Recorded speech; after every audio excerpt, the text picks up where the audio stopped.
Next weak फ्रेंडचा birthday आहे. काय gift द्यावं बरं? रोज ना. बुके ना. हातोडा. ये. हाय, मी अमृता. हातोडा हे खूप वियर्ड गिफ्ट वाटतंय ना फ्रेंडला देण्यासाठी. पण बिग बॉस मराठी सीझन 6 मधून नुकत्याच आउट झालेल्या आयुषला भेटला त्याचा मित्र ओमकार राऊत आणि ओमकारने आयुषला गिफ्ट केलाय चक्क हातोडा.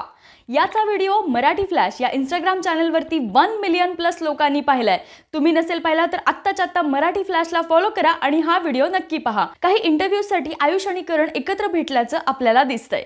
पण आयुष आणि करण नक्की कोणत्या गप्पा मारत असतील? बिग बॉस मधील इतर स्पर्धकांविषयी काही गॉसिप करत असतील? अशा काही गोष्टी ज्या 100 कॅमेऱ्यांसमोर बोलणं अवघड होतं पण मनात खदखदत होत्या, त्या गोष्टी आता ते बाहेर काढत असतील, एकमेकांना मनातली गुपितं सांगत असतील की अजून काही बोलत असतील? तुम्हाला काय वाटतं हे आम्हाला कमेंट करून नक्की सांगा आणि अशाच अपडेट्ससाठी मराठी फ्लॅशला नक्की फॉलो करा.